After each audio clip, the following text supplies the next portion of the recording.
So my gym story is basically like this. Started bro split, then switched to push-pull legs.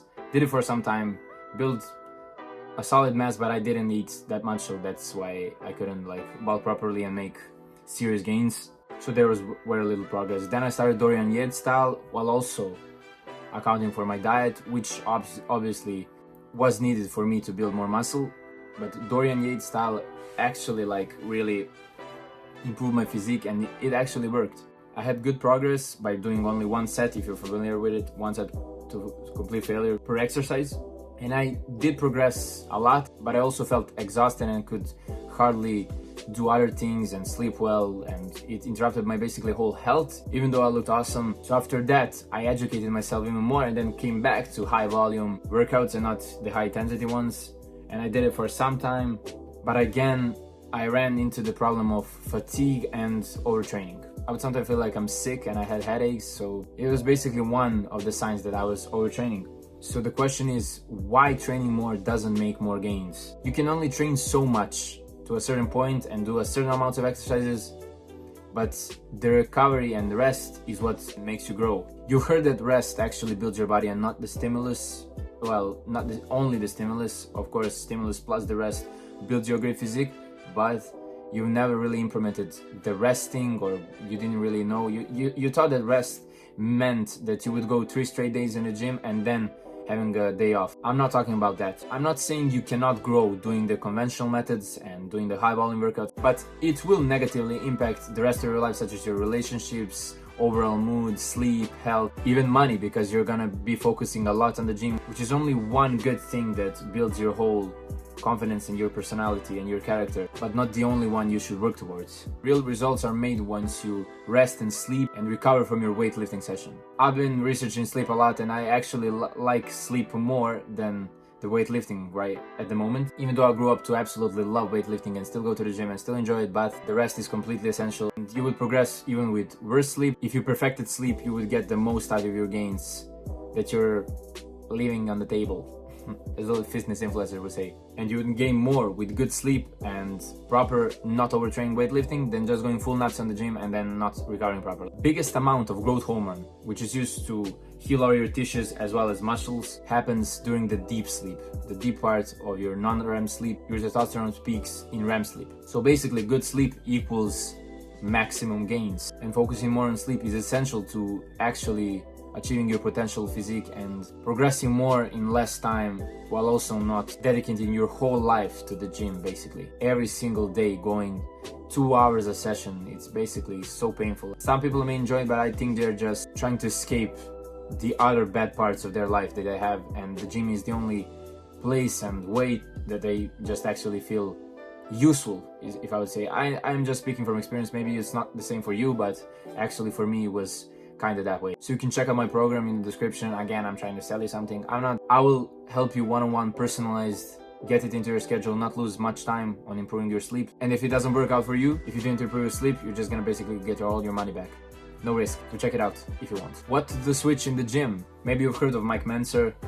It's the guy, the bodybuilder that went against Arnold Schwarzenegger. His training philosophy was basically, he trained I think 2 hours a week, and his way of training was come to the gym, did I think 3 exercises, and they're not all for the same body part even. There are 3 different exercises, and basically did only 3 sets to absolute failure, goes beyond failure, the rest pause set, everything. He just wanted to squeeze the maximum intensity. His philosophy is basically that muscles grow when they're stimulated to 100%, so they actually have the reason to go beyond what they are at the moment. And it actually makes a lot of sense.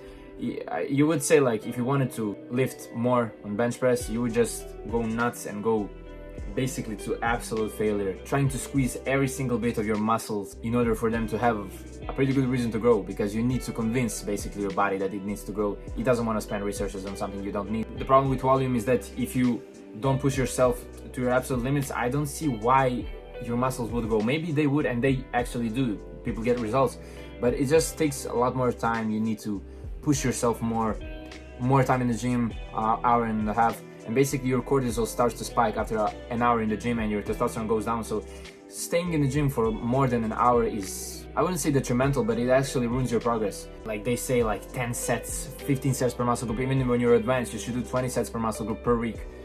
I think it's too much, man. Mike Mentzer would say that you would focus more on the quality of the reps and sets, turn down on the volume a lot. And I'm not saying a little, a lot. And I don't really agree with his way, to a certain extent. At first, I thought it was an amazing idea. It did work. I was trying Dorian Yates style, which was inspired from Mike Mentzer because he trained him, or at least I think so. I'm not gonna fact check, it's not really important. Point is, Dorian Yates' style is similar to Mike Mentzer's, and I've tried Yates' style and it made sense. But the part with overtraining, where I was feeling fatigue, Mike Mentzer's way would solve that because it gave more time to rest. You train one day, oh, I forgot to say that. You train one day fully intensely and then 4 days or 3 days or whatever. I mean, it's a long break. If you're an addict to go to the gym, it will make it hard because you wouldn't know what else to do, or there are a lot of things to do, but it will really reveal that you're a gym addict and you just want to exercise just for the sake of it, which is great. You should do other things in life and you should not be a victim to overtraining. Why I don't agree with his method. As I've said, I thought it was a great idea to rest more, but then I stumbled upon a video from a guy on YouTube. If I'm able to find, I'll put his link in the description of his video, but he was basically talking and showing that cyclers, people who cycle, have gigantic legs and they're not even doing those high intensity, high reps. So how many reps? Like 1,000 reps once you're riding a bicycle? Even more, basically. But the point is, they're doing that so often and they're still having gigantic legs. I will put some pictures here. He also showed like some other people who are in sports who have great muscle groups, but they're not weightlifting. It's just from repeating the same movements over and over again. And they're doing that every day and they still grow. They get jacked out of their minds. So that got me thinking. He was basically explaining what everybody else says, and that is the repair of your muscles will mostly be done by the time 48 hours pass, and most recovery will be done before you can go again. So that totally made sense, but also did the Mentzer's way. So there I came to the conclusion, and this may only just be for me. I'll talk about how you can implement it. I'll train my full body once every 3 days. So basically every third day I will go to the gym, do a full body, completely destroy it with a few sets per muscle group, not just go for unlimited sets, but a few sets, 2, 3, 4, some Myo sets and Myo reps if you've heard about it. It's a similar style to Mentzer's way of training. But I would basically train full body, give stimulus to my whole body, and then rest for 2 or even 3 days, depending on how I feel. I think you shouldn't have like strict rest periods where you like rest. I rest 2 days every time. It just doesn't make sense. If you watch someone like Sam Sulek who doesn't rest nowhere near anybody like I know, he basically doesn't rest. He just goes 7 days in the gym straight. And that's because he can. His recovery, his steroids, it is basically a giant ball. The point is, people have different recovery times and you should experiment with yourself. And I would experiment with myself. Maybe sometimes I go to the gym every third day, maybe every fourth day. Important to listen to your body and see how you feel. But I would absolutely not go 2 times in a row. I would not go on Monday and then go again back on Tuesday. Because your body needs at least 48 hours just to recover your central nervous system, by which you control your muscles. If it's not fully recovered, you won't be able to fully exert the maximum power your muscles have in order to stimulate your growth. So what you should do, I would say take the page out of Mentzer's book. I combined high volume training with the Mentzer's way of resting. Because why wouldn't I be able to do that? People say Mentzer's way sucks, but it has some truth to it, as well as the high volume program. Both, by just standing by itself, they have some problems with themselves. So what you should do, if you want to listen to me, we do one Myo set or destroying set, Mike Mentzer set, pushing beyond failure, drop setting, whatever.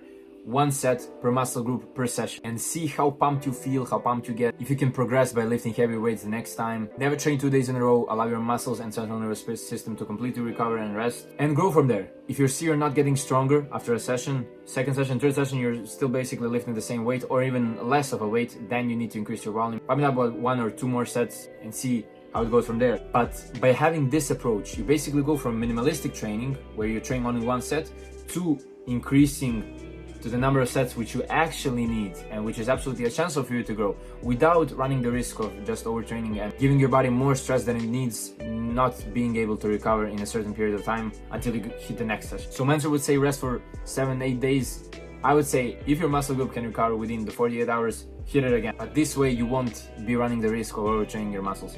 And just to show you an example, I feel different with different muscles. I would say like chest and back. I've tried training them the Mentzer's way. Just 1 strong set, putting it intensely and everything. And I would get a sick pump, but the next time and the next time, like 3 sessions in a row, I would not be able to lift heavier. I would just stay where I'm at or even go lower. Feel if I had, let's say, a bad night of sleep, if I didn't eat before, whatever happened, some external influences, I would be weaker than the last time, which is not the goal here. And then I tried pumping 3 sets, 3 absolute failure chest sets per 1 session, and guess what? I made progress there. But let's say with triceps, you know what I do for triceps? Rope push downs. I do rope push downs. 1 set to absolute failure, like squeezing the partial reps at the end, finishing, waiting 10 to 20 seconds, this is basically a my rep, a my set. Then picking up the same weight, squeezing it again for 3 to 5, 6 reps even. And then I can move the partials, let it go.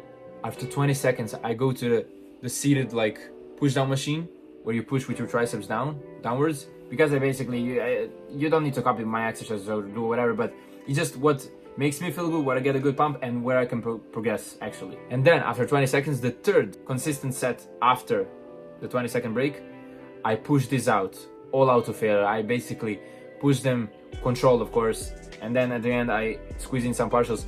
You don't know how strong of a pump I get while I'm doing that. It's just unbelievable. I've never ever experienced something like that while I was training the normal high volume way.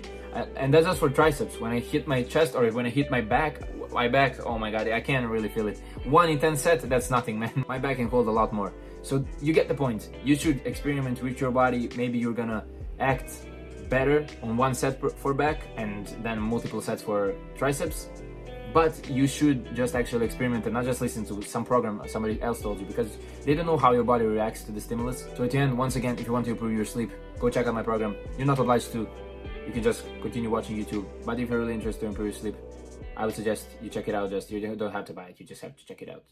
Peace out.